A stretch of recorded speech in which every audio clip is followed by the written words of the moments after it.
Hello and welcome to the Geek on My Sleeve channel. This is Geek Out number 64, which, spoiler warning, spoilers ahead, it is over Ascend Online Glory to the Brave by Luke Chmilenko. Yeah, so spoilers ahead. You've been warned. Thank you for tuning in. Feel free to comment and join us for the journey. Yeah, so this book, it took a little while. I can't remember when I started Ascend 1, if he already had... I think he had 1 and 2 out when I started. Mm-hmm. And yeah, it took a little bit of time for him to get around to 4, but it was definitely worth the wait. It took a little bit of a different turn, all in all, but it's good stuff. Yeah, looking it up now for us, Ascend Online Book 1 was Geek Out number 3. I think it was the first one I was involved with. Yeah, yeah. Pete's first Geek Out. Really started getting into the lit RPG at that point. Um, the gamers in us said, yes, please, more of this. And Pete and I were talking a little bit about this offline. And one of the things that is really appealing for me with this series is where we've talked a little bit about this on stream. Like, there's the lit RPG genre, and then it's like a spectrum, right? Like, there's more sci fi could happen in the future, and then there's fantasy. Oh my goodness, I got ported to another world, and look at this video game mechanics. I understand this.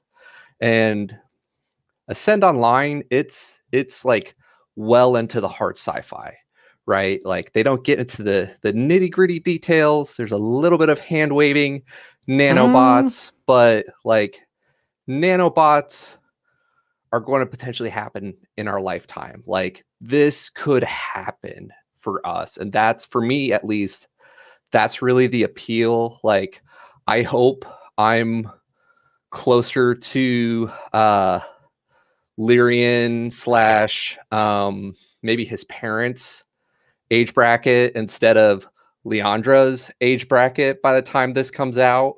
But like, it could happen, oh right? yeah, we're pretty close. Google already has a intelligent AI that has a sense of self and can learn and develop, much like our NPCs in the Ascend Online franchise. The only little bit that we're missing is the nanobots or the nerve gear for being able to tap into your subconscious as you're, more or less in a coma, but can fully interact and engage with the world. A lot of them talk about like you getting into that dream state, right? Which makes sense. Like, they kind of like put you into that dream state of consciousness where you're awake but you're not awake yet. Let's just project this into your mind. And yeah, yeah, there's so much I want to go down the rabbit hole and talk about game mechanics with that.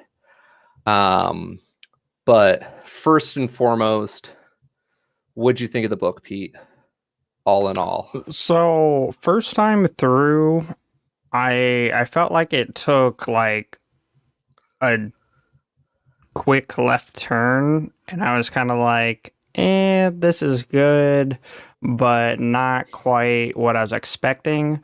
But my second and third time through, I was like, just kidding. This is exactly what we were expecting, because what I loved so much about book one was the organic world growth and development, such as when Lyrian falls into the ley line and gets transformed, like that's a world event in a way that it's impacting it. So that was great. And initially it was more, I guess, PvP oriented for book four. But when I look back at one and three, like those were big overarching main elements. And it was more, I guess, the a lot of the PvE player versus environment elements weren't as pronounced because we've leveled up and we ended up with our movement speed buff negating a lot of it, as well as I forget the name of the buff from the Araxi that we saved, but it makes it so that anything below a certain level just negates your threat and you don't generate any to aggro them. I thought the raid pull at the end was Mm, beautiful, yes. and Yes. it's the whole karma bit I where I that's like what happened at the end of three. I like Lyrian's foreshadowing there, because we really don't know what's going to happen. And he's like, "We're going to do what anybody else does when they have their, when they're backed against a corner or whatever." The quote goes, "We're going to cheat," Yep, and then that's yep. it. You don't know what else is going to happen. And then we're in the final hour of like, "Oh no, here we are. After we've overcome all these challenges, are we still going to lose?" Enter stage left, the Brood Mother. Well, yeah, that and Nom nom nom. like so much of the other engagements we had, like in book three and book one, Alford had been better decked out or better geared than the competitors because they actually had a foundation. Everyone else had further to go and more people contesting for the materials. But now, with the orcs rolling or backing the other adventures, yeah. But anyway, the what I was trying to get to is like going through it the second and third time, I really came to appreciate it. It felt more organic, as I say, for it is the orcs, it is oh, not Alford, but the Or the Dreadnoughts, Carver and or his gang. well, yeah, but like Iberia, the orcs, Yeah, and we still are like just barely have anything to do with the Ascendancy.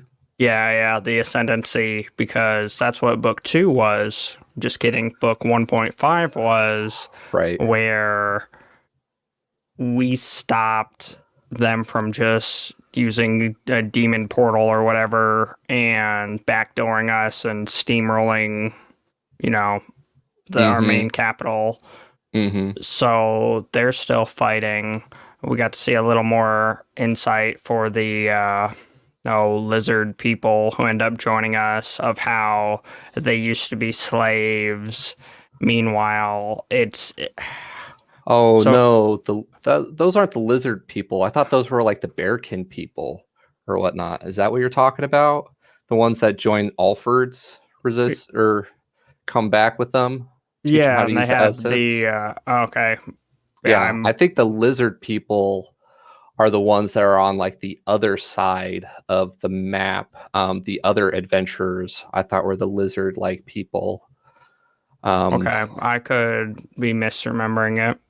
I could be as well. But Before you go that makes more sense. Anyway, before you go too far down that rabbit hole, I'm very much with you on my first initial impressions, and I think we've talked about this before, where like your expectations going in to the book is one thing, and then like there's what you want, and then there's like what the story needs.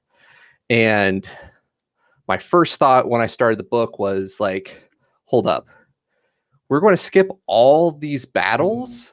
Like the last couple books, we've been leading up to this climax with Carver and the Dreadnoughts and everything. and we're just going to come in at the tail end of this battle and be like, oh yeah, all these other battles happen. I'm like, oh man, so that means I'm going to get more PvP? Nope. We captured them. We now got all these guys off the board in a cell. They just take off, and it's like, wait, what? I want to Well, see but this. yeah, it does bring it all together nicely, It though, does. where It does. initially it was, PvP, but Mm-hmm. then what I love slash threw me off at the beginning was it's the orcs who are, backing it and who can sense Lyrian's powers, which he doesn't even understand yet. And that's where at the end, like, it just barely scratches the surface. He can smell the Nafar Meanwhile, magic on you. what's it? Carver says he can smell the Nafarian magic on him. Yeah. And he's like, what? Like, I don't know what you're talking about. I just got these memories. Anyway, Well, continue. probably not even that, but like the annulment sphere Mm-hmm. and the ley line powers and all Mm-hmm. of that, where it seemed like kind of like those bear type people who came back with him. He's like, almost old man mode, where he's like, oh, there's a storm coming, and he's like, oh, what? Your nature people can't figure this out. Oops. And then for, Lyrian's people, they're all magic based, where it's just the variance of their natural talents. Mm-hmm. I really enjoy how Alford is kind of becoming this multi-racial capital, like the land of inclusion, acceptance. Come here, play with us. They were the big group when I think it's at the end of book 1 that they formed the guild. And then like by the middle of book 3, they're one of the smaller guilds in the area, still calling the shots. But we went from like less than 100 adventurers to like around 1,000 adventurers in Alford as they're expanding. I thought they were still the big guild for Alford, but then in 4 here, when we're looking at guilds who stayed by Cold Scar and all that, I thought they were small in comparison. I might be misremembering, and those of you guys watching this after the fact, maybe we'll come back and chime in on the comments. But I thought when, Lyrian's girlfriend Freya, after he wakes up from the Nefarian Or that was here in mind bit. 4. Yeah. That's what I meant. Here in 4, they're no longer the bigger guild. Like the two other big guilds that show up. Yeah. They outnumber them. So they're talking about how they need to do a recruitment push, need to pick up some of these new guys. Because we had a bunch of refugees who weren't part of the guilds. Yep. And then, I really appreciate, and like, I'm pretty sure Ascend Online was Luke Chmilenko's first book, and now he's co-writing a bunch of other books. We've covered a number of his other books on the channel, where he's done some like grand scale epic fantasy type stuff, and I definitely saw more of that here. Like the foreshadowing from the earlier books it was clearly there, but like now at the end of book 4, we're seeing the big overarching story of, the orcs versus what's the human Ascendancy? Is that what I'm thinking? No, the Ascendancy is another faction, which we got the prologue with, or the epilogue with Graves and them, where he's off kind of like dealing with the Ascendancy, but it was Iberia, their founding, like the war with the orcs. Like Alfred, the knight who founded it, took part in the war against the orcs, and now like we're seeing the orc nation unite and become a big threat. and like the we're just Well, getting that large was and the larger scale. one cliche tropey thing that I'm kind of like, all right, I see it coming. Maybe it's because I've spent too much time reading Brandon Sanderson, but they literally all have the same backstory. In our main capital that, everybody else started out at, the war was the only thing keeping them together. Now that the war is over, they're at each other's throats. Same thing for the orcs. They were enslaved, and that's what kept them together. So, eh, We don't even know all the details there, though, right? We well, just have we a bit of the don't, but foreshadowing. it sounds like everybody has the same backstory. Bunch of greedy people at each other's throats who can only work together for the greater good of beating up this other guy. Wait, are we talking about current politics or this book? And Or, yeah. we've talked about it before, and even Brandon Sanderson has said it. Like, there's only like what 7 different stories out there, and then the authors just kind of do their own little twist and Well, take I on mean, it. don't get me wrong. It plays it out in such a way to where like I'm curious for more, which is great. But at the Hmm. same time, it's been from book one where we knew the orcs were attacking the capital, and then the dark elves were involved and shifting directions. But one thing that I will say I thoroughly enjoyed through book four is uh, it it dissected slash completely made it wrong. The best offense is a good defense. Well, they did everything they could for defense, and then they went on the offense. So there's a lot of moments where I was like, really, Lyrian? Like, I'm glad you're the main character and we're following you and we're off doing all this other stuff other than pinned and, continuous war. But yeah, it works out because of how big the guild is, and we Hmm. know the other people can handle it. Yeah. But I thoroughly enjoyed the fact that like we pulled a lot out of our hats, where Leandra ends up creating the ballista bolts, and The that helps us beast. out.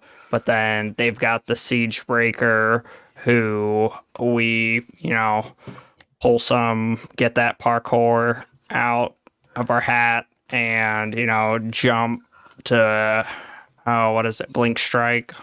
Hmm. Hmm.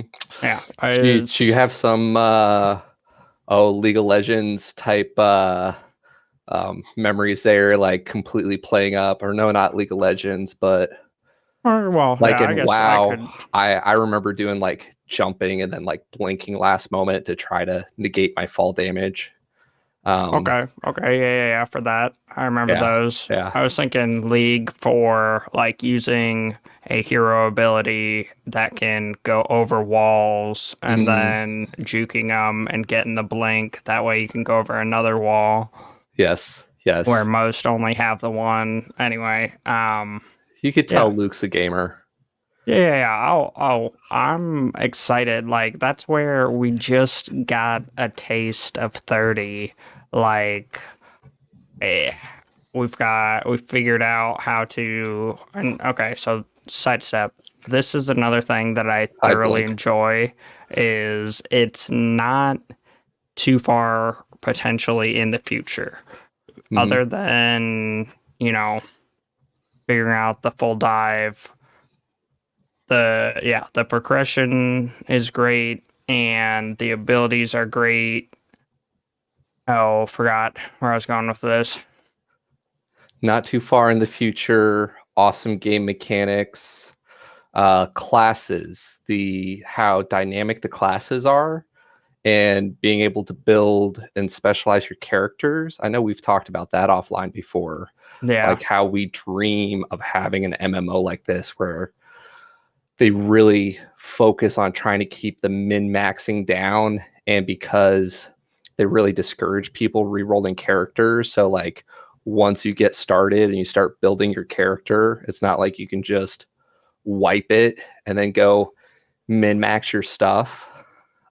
Oh yeah, I guess as well as like, sorry, the line of thought was the stream sniping to mhm, get the yes, abilities, and yes, how it doesn't follow the typical trope of of lit RPG where they're trapped in the game, and that plays a very real element in this book for they're having to log off to catch their power naps. That way, their avatar can keep running with the group, and they're cycling through, which was just a cool mechanic. And then they're logging out and going and checking in with HQ, who's doing their stream, and other people releasing streams that aren't supposed to have effects on what all we're doing, but ends up saving our bacon.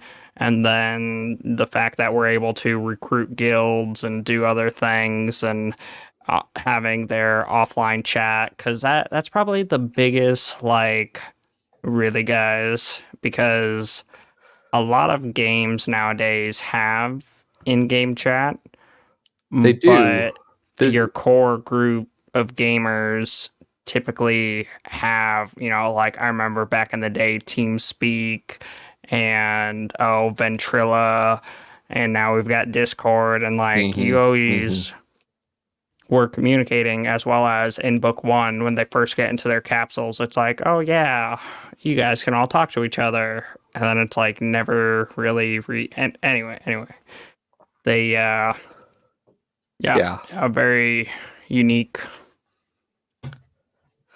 not yeah. too far in the future, but yeah. And he does a good job explaining it and setting it up. We don't get a whole lot of the real world elements, but we talked about it, I think, in the earlier streams for this, where like um, I want to say maybe it's 100 years ish in the future, and the nanobots have just now gotten to the point where like a lot of medical issues are no longer a problem. So the life expectancy has expanded. So the economy has some of its challenges because people no longer need to retire as early because like physically they're in better shape. And if you work an extra 10, 20 years with nanobot technology, you know, yeah, sure, like work an extra couple of years. That way you can get leading edge tech. That way you can live longer, but then those jobs don't become available in the economy, right? And automation and everything else. So for our main characters, they're able to actually make money off the stream.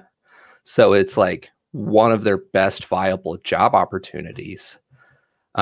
And how like this company that runs Ascend Online, I forget the name of it.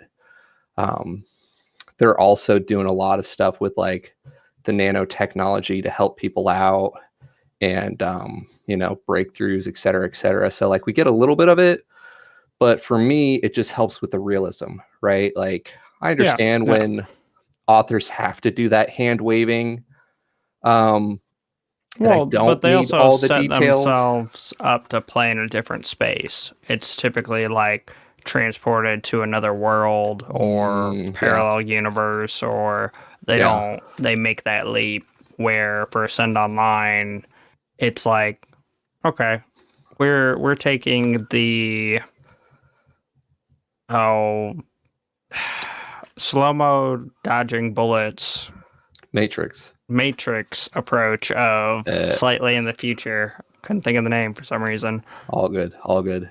Um, yeah. Yeah. So also like he's come so far as an author, Mm-hmm. and the way I think one of our first, like, oh, I can't remember if it was Carver or Graves we were having the fight with. Anyway, so we're locked in combat, and they're just having this conversation, and the way he bleeds in and out of like the combat going on, and then the witty banter, and Mm-hmm. then it's, oh man, it was beautifully done. Very, very beautifully done. Very beautifully done. Um, in this book, we kind of got a little bit of everything. As much as I was griping about wanting to see more of the PvP in the beginning, we got it at the end, right? We also got it towards the Well, it middle of the was book. a bigger tactical overhaul Mm-hmm. because it wasn't just one guild versus another guild. It was, the NPCs living here and the factions with guilds, with, all of everything else going on where, and I feel like the environment or the world balanced it out to a degree because for us, our main guys, we had more player characters, and so the other side ended up with a lot more orcs or NPCs to kind of balance it out. Or back in my Wild Stars days slash mentor, where you Mm, gear or you level to the zone or to your partner, whoever you're with, and that's it. It felt intense, but at the same time, it felt like it wasn't too unrealistic, so to speak. Like they could have lost Alford and, you know, gone off and rebuilt, but the difference was the other side was primarily NPCs who don't respawn. mm-hmm. But at the same time, the orcs deal a lot with death magic, and the fact that we have more insight into those Orby guys who buff up are the souls, or You talk about the heralds that they had that they're no, magic users. I'm talking about the thing that they use to buff up their gear. Oh, the essence or whatever, the Yeah, bearkin and guys anyway, that come along. there's the fox spirit level that embodies what it is, and then there's the Nafar and the Nafarian ruins that we run into where they're trying to protect it, and knowing that the orcs deal a lot with the death magic for the corruption magic they keep hitting us with, as well as the specters that they're throwing at us initially to soften us up. Like, even Mm-hmm. though I feel like we had such an advantage because we're bleeding their NPCs, I almost feel like we're strengthening select components that's going to come and bite us in the butt later. I can see that. I can see that.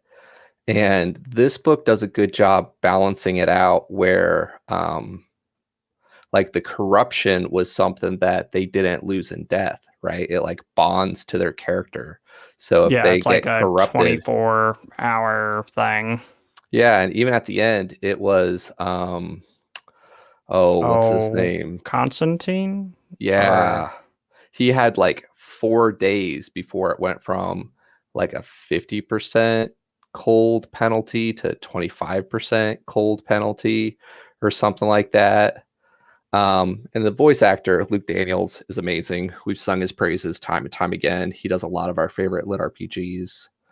Um, but yeah, there's that element as well as with the death sickness. They lose a percentage of their stats and abilities to where they have only so long to go and reclaim it. And even if like they die inside the town and they go back and get it practically right away, there's still that loss. So it's not like they can just mindlessly throw or their yeah, troops against there is them. a deficit against the um There's penalties player for respawn. characters. Hmm. Yeah, yeah, yeah. Hmm. So I think that that's a good way, or he did a good job kind of balancing that out because, as always, especially with people like Pete who like to break things, we need to have that believability and that probability and not those like gaping plot holes where it's like, oh, just respawn. Just, you know, like keep throwing them in there into the grinder, but you can't. Well, yeah, and that's where like we had the advantage of getting to them early, and we had that frontline little pop-up town. Can't think of the Mhm. name, and then we had a deficit, or we got hit hard, where majority of those people, you know, are now at a, I think it's 20% penalty for all that. So we're slowly getting weaker. Right, right. And it's a But then we slow had grind. like it kept me on the edge throughout the majority of it, because we're like, oh yeah, we took them prisoner. We totally won. They left us alone. Yeah. And then we're going out and we get back to, oh, I'm sorry. I'm so bad with names. Anyway, the guild, the people of the guild we should have picked up at the end or beginning of 3 that we didn't, who anyway, they came over, they went off, did their own things at Shadows Fall, and Yeah. then that got taken over. We're going out there, and now we find the corrupted people, where it sucks. Our NPCs that were supposed to be coming to Alford end up dying and being corrupted, but we're in the middle of a battle where we can't save them. Yeah. Yeah. And I was thinking a bit about that too. One of the ways that, like, in the Portal type lit RPGs, that they get you with the realism and the buy-in is like, oh, like this is their real life now, right? And even Lyrian had a couple of those moments where he's like, oh yeah, this is an NPC. I know this is just a game, but like, oh man, this is awful, et cetera, et cetera. Like, um, you know, you just like feel the emotion through the character.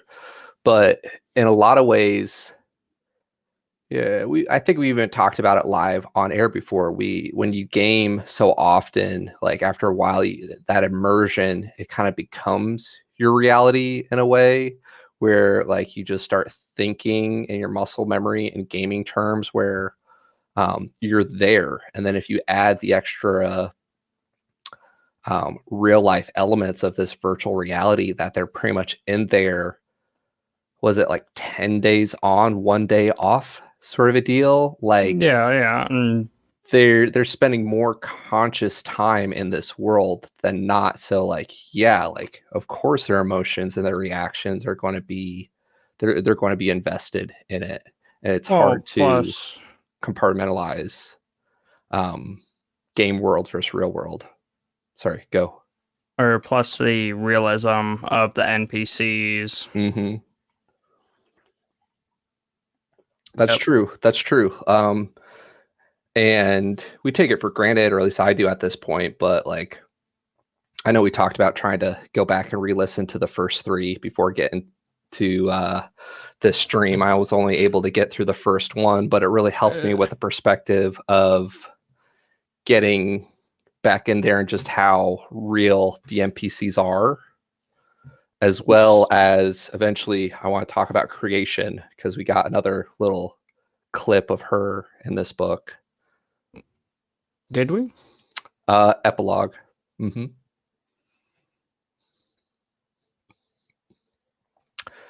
Maybe not. Maybe I'll just go on that beat for a bit. The only thing I remember from the epilogue is that one-liner. Which one liner? Oh, that's a nice dress. What's the drop rate? Because it would look better on my Uh, floor. I was when like, oh man, like if there, yeah, that was the one-liner of the book, because I always try to pull quotes, yeah, and that I'm was him talking to into his dad, that right? talk nerdy to me humor. uh, have you got to reuse that on the missus yet? No, she's not a dress person, but Fair I could enough. always mod it. So Yeah, yeah. Anyway, um, we were talking about drop loot stats. so that's something that it left off making you want more, because we now figured out what to do with the essences that are Hmm. going to drastically boost all of our stats, as well as we just had this massive war where everyone's going back to lick their wounds. And yeah, everybody's fighting over the loot. And the foreshadowing for the ascendancy, we got to see a little bit of oh, what's the band's name? The oh, our half giant, half orc, the guys that came with Stanton from book Oh, 1.5. Yeah, I know. We need to get better about writing these guys and their names down. I can hear the Luke Daniels narrations in my head a lot easier. Um, but yeah, we got to see a little bit of that, and through Lyrian's perspective, the shakeup back in Iberia, and the nobles and all the drama there. And then we had the epilogue with Graves with the ascendancy and other players there, and then the snake reptile people who just noticed me senpai'd all over Lyrian during the big orc battle. Um, they have their own drama going there. So yeah, in a couple books, this stuff's going to get real big, real fast. I'm gonna be honest. If your bass is that loud that I can feel it up in the second floor of my house, Uh, you probably don't need your bass that loud. Anyway, I don't know if it bled through my mic, but it did not. You have your mods set up just right. I'm, yeah, feeling my chair shake from someone in my cul-de-sac. Anyway,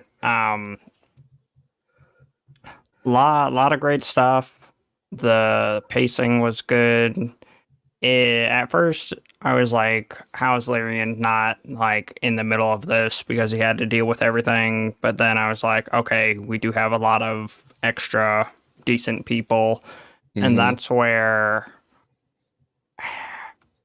there are our main group of people who we know and love, but then there's just so many being added, and yeah, they're all adding their own unique elements to it. And this book does a good job of that, because it really has become more of a guild story instead of like the single player or just the party story that we start off with in book one, where it's just our group of guys and girls. And then like with Graves and his people that stick around, like Freya and all them. Freya, we got to see a lot more of her, and I really appreciated her character as more of our large scale tactical general, which I thought was nice. Um, I've griped about it before with other books where I just get tired of the main characters like being able to do it all. And Lyrian, like we got to see him in this book kind of delegate that out and rely more on the other people, right? Like he's no Well, longer. he embodies the spell sword for Mm-hmm, the high mobility, getting in, getting out, mm-hmm. damage assets. Oh yeah. And yeah, it fits because while everybody's on the defensive, and now that we've, he did his crafting and we built up our defenses, what's the other angle? How can we make headway with this? Mm-hmm, mm-hmm. Yeah, absolutely. When it comes to his class, I agree with you there. But I was talking on a larger scale, just as like the Or yeah, character having himself. Like other he's people he's being able to not. delegate. Yeah, he's not doing all of the village management. He's not doing all of the war management. He's not doing like all that. Where some other books, they're kind of like doing it all. He's very much our leader. He's our main character perspective, which I appreciate. Um, but it's like we have Freya who handles the large scale battle, and the training of the troops and everything. And then we have And Leandro. mhm. Yeah, yeah. And then Constantine for our comedic relief, and our familiar Puma, who gets to play tag and hide and seek with him. And then what's our warlock's name? Uh, Caius? Caius. Thank you. Yeah. Or is it Halcyon? Mm, People, yeah. I can't remember if Caius is the mage. Yeah, I think Caius is the mage and Halcyon is the warlock. Could be, but like they're taking charge of like the research and the magic core and just like all this other stuff. So like that, I was just tossing that out as one of the many things I like about Ascend Online is our main group all kind of has their own niche that they fall into, their own party roles, um, yeah, lessons learned, so on and so forth. Um, Oh man, but the fact that they have essentially, Google on steroids attached to their tree that's tapped into their ley line, like that we barely yes, scratched the surface of.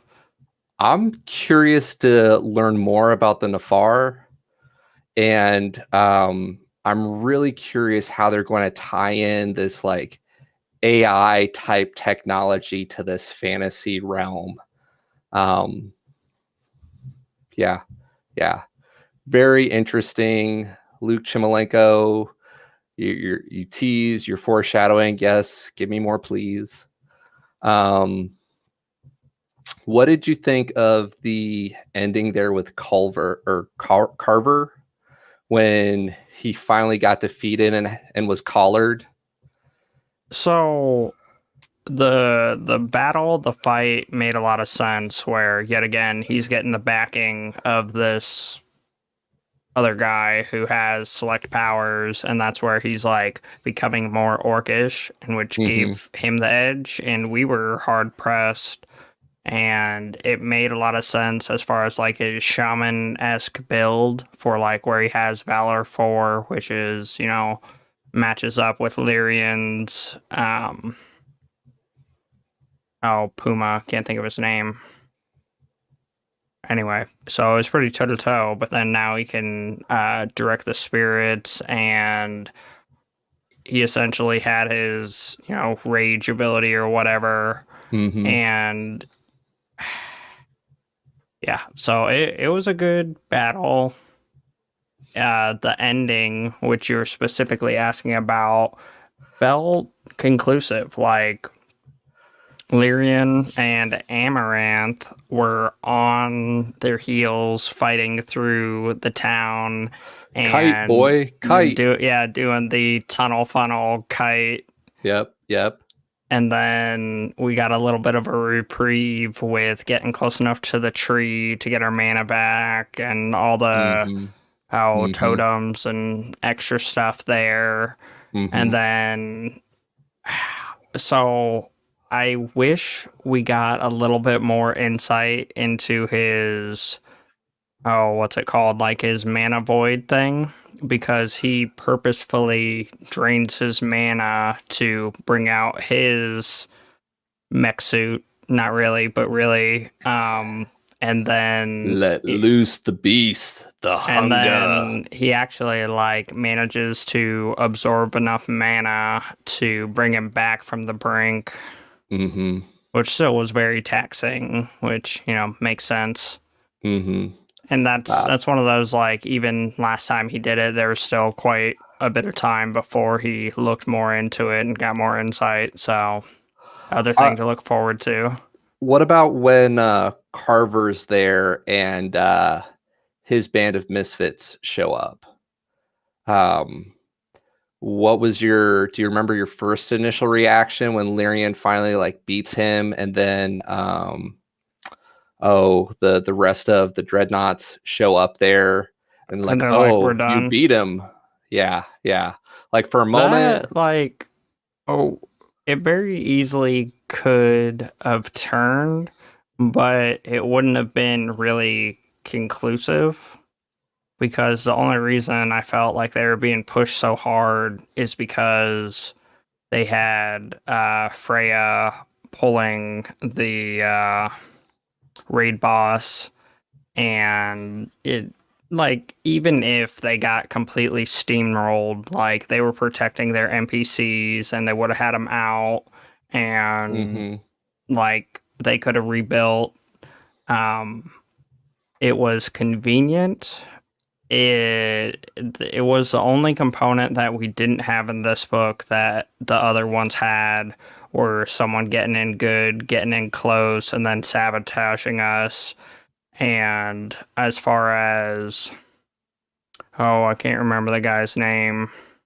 The guy in book 2, which is really 3, who brings the Nefarian spirit train back through the camp. Oh, yeah, yeah, And yeah. then we tie him up for the crows at the beginning, and then we tie Yeah. him up again. Um, Mm-hmm. 'Cause, yeah, we had the inside betrayal for that, and then we had, starts with an H. Anyway, he was, more or less second in command. Hido. Hido, there we go. Um, yeah, And did that feel it believable for felt, you? Like, did yeah, that yeah, make because sense? and that's the whole, like, deeply immersed in the world Mm-hmm. with the real life gamer perspective, because like they've been following this path and they've, might makes right and power, and let's be honest, we whenever we all played Fate or Fable, you know the good side is hard to follow. I definitely killed a Mm. bunch of people, or, in my Grand Theft Auto days, I would, How be many going on the stars can you get? storyline, and then I'd be like, oh, well, I'm gonna murder everybody. Um, That's so it that's the makes sense that appeal. they were like stuck in it, but when you're following a storyline and it's no longer enjoyable, it felt very real, especially after what we saw with the slave enslavement and what we saw for like stomaching what they had to do. And we get to see it a little bit earlier with Carver, where he's offering lump sums of money. So it's like, oh yeah, this is just a game, this is just entertainment. Shut up and take this money. And so it's like, okay, whatever, we've all been there. And then for how far the story has progressed to where we're at now, and it no longer being enjoyable, I felt like it was believable. I'm with you, and I would even add on top of that that the author does a good job kind of like seeding some of that, reminding us of how hard it is to re-roll, that you pretty much go at the end of the line and how long the line is. So for all these guys being hardcore gamers, it's not like they can just re-roll and start fresh, right? Or walk away from it. Um, and the progression in the game is so hard earned that I think even in book 4, it takes place over a couple months. Um, so like we all the way up until this point, just now getting to level 30 and Yeah. picking their advanced class. So as a gamer, it would be really hard to walk away from that. Well, Um, it it's one of those where it doesn't conclude anything, because they were like, oh yeah, if that offer's still on the table, if I can just be teleported away from here and be done with this, I'm done. Like, we got to see that with a couple of the others once they got captured, beginning of and the book. we didn't really know them, but that's an easy spot where he can be like, oh yeah, you remember those guys? And I'm still waiting for the other shoe to drop, because we lost contact with the people who we sent back to Iberia. Oh, I'm not going to remember the names. Anyway, the half elf giant guy and our hunter character, but in book 1.5 they lost the other half of their party anyway. So like they were going back to get their NPC allies. We lost our mage and Chicky Poo. Can't think of her name. I'm sorry, I'm doing a horrible job here. Anyway, book 1.5, the ending, we lost half our party, and now the other half of the party who we sent back to get their NPC allies as well as give us insight to what's really going on, real time versus 10-day delay, we lost contact with them because when we try to contact them, it gets put into a queue. So are we trying to, double, triple agent this beep and go back through that portal that we opened up to get to the other side to find our other people with our NPCs that we saved who are a bunch of, rogues and assassin type stuff? Like, there's a lot of potential there. I'm a little disappointed we didn't get to see a bit of it. And that's where 1.5 still was cool for certain elements and game mechanics and getting me invested in that character, but that character really hasn't been like fully fleshed out for me. We got to see him bond with his sword. We got to see him going back. We know it's a point of contact for all that, but I, I'm I with don't know. you. I I'm with you. guess it will add to the element we're missing. And we know the dark elves are out there. We know they're attacking Cold Scar. Sounds right. Only reason I remember it is because I always think of like coleslaw. Anyway, Cold Scar. Gross. Yeah. And then so it's an angle that he can play to develop that story arc. I'm with you. When I first got into the series, the 1.5, like, it was good for developing the story, the overarching world, The some fun NPC characters. realism. Yeah, the NPC realism, like understanding like all the faction details, et cetera, but it wasn't as exciting for me. But now at book 4, as they've kind of grown on us, and we saw them in book 2/3, however you count it. Now I'm at the point where I'm curious because I'm pretty sure we're going back to their storylines and we're going to see what's going on there. So it'll be nice to kind of see what's going on in the capital, and see like what's going on with the queen and all Well, the and politics so there. that's something that I'm seeing a lot more people develop and flesh out. Not Hmm. necessarily book related, but replaying from a different character. I'm sorry, understand, names escape me. There is a game that my wife was talking about where you play through the storyline, and when you get to the end, you play through the storyline again from a different character. And so I would love typically to see some books chapters. are either, plot driven or character driven, and this one is very much a little bit of both with the main focus from Larian. Hmm. But that 1.5 was from insert half giant's name.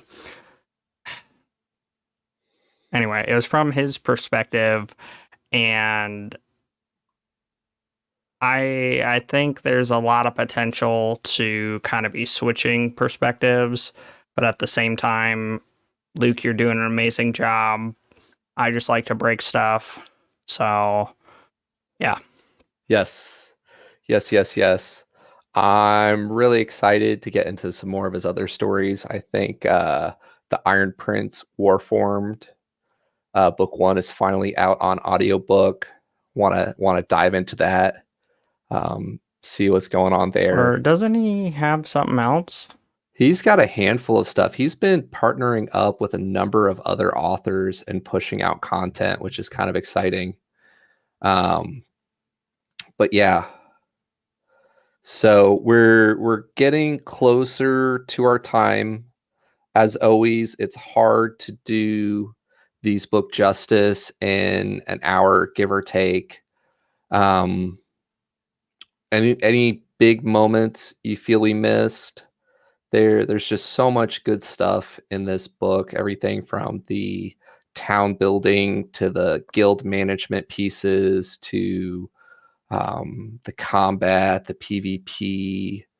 We actually got to get out of Alford for part of this book, which was kind of fun, and see the Mm, greater world, the bearkin and the orcs.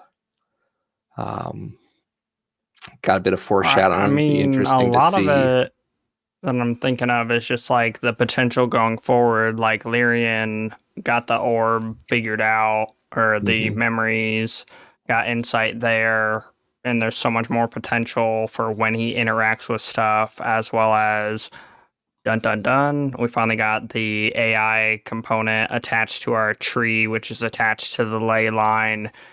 He was the one who was talking to it before, as well as now he has a um, open sesame spell or unlock for their components. Meanwhile, we pulled the raid boss, which we're gonna have to deal with later, as well as we popped up on it while its babies were hatching. So there's just more and more elements there. Um, oh, we don't know what happened to our people who we sent back to um, oh, not Alford, the capital. We have no insight to what's going on with the Dark Elves. You know, they were aggressive, they backed off, civil war ensued. Through the epilogue at the end, we get a little bit of insight finally for Lyrian's father and how he did something and now so and so is up for trial, and we assume they rolled in the same area. Is that going to be our other viewpoint for more stuff going on there? Like, I'm yeah, I finished it and I'm already like I Ready for can't book 5? stay inside the book. I always get caught up with theory crafting and what if. That yeah, a lot of fun there. Um, go down the rabbit hole into potential parallel universes of the story, and then we just have to wait until the author surprises us. Unfortunately, it will probably be a minute before he comes back around to book 5. We had to wait a Well, while for book 4. that's okay, because like this was the first one that I jumped in for the project, and I wish I yeah, did more for dissecting those and Yeah, social media. Anyway, it's the pacing is okay because it's the opposite of Other Hong Kong or The Land, for example, where this guy pumps out several books a year, which is amazing, which I love, which I enjoy, hmm, but it's such a die-hard community that the land. yeah, you Yeah, have I was about to say we're to. apples and oranges. They're lit RPG, but they're completely different flavors of lit RPG. Well, yeah, it's just you have to be current to contest where yeah, I anyway, I'm curious to check out some of his other stuff. Yeah, I need him to work more on this, but at the same time, I'm curious to see what else he's produced. it is delicious. So, same time next week, we Oh, are partying uh 5 p.m. Eastern Standard Time, March 14th. I was gonna say I didn't have this together.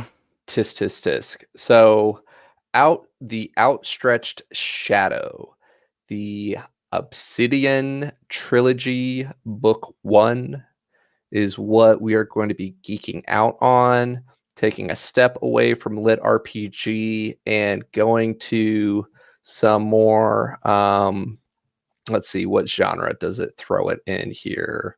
Fantasy, more traditional fantasy. This is a book that one of our buddies has recommended to us several times, and we are now just finally getting around to it. If you guys have book suggestions for us, we try to geek out once a week. Looking forward to doing some good old traditional fantasy here. Was reading through it, and I'm a big Dragonlance fan. And skimming through this, it reminds me a lot of Dragonlance type stuff. There's mentions of unicorns, um, mages, elves, all sorts of good stuff. Um, Anyway, there is the cover. Couple more buttons here. Bow. The outstretched shadow. I'm digging the cover art. I'm a little confused because that dude looks tall, and why is that other horse so much taller? Digging the armor set, the horses, but yet again, like the horse standing next to him only comes up to his knees on the back of it. I think that's a unicorn. I don't. Well, we'll find out. Um, More traditional fantasy book. Yep. So Yep. I am a huge fantasy fan. Any excuse to get Peter to play outside of the lit RPG realm is a good excuse for me. Over 1,300 ratings on Audible, 4.3. It's very rare we commit to a geek out without actually listening to a book first. So, Nick, you're welcome. Tune in next week to geek out with us over this book. You got some time, it's up on Audible. And then, yeah, follow us on social media for our upcoming geek outs after that. Doing what we can. So Go ahead. also, I'm pretty excited because it's a 30-hour book, Yes. which I don't do well with novellas and 13 episode animes.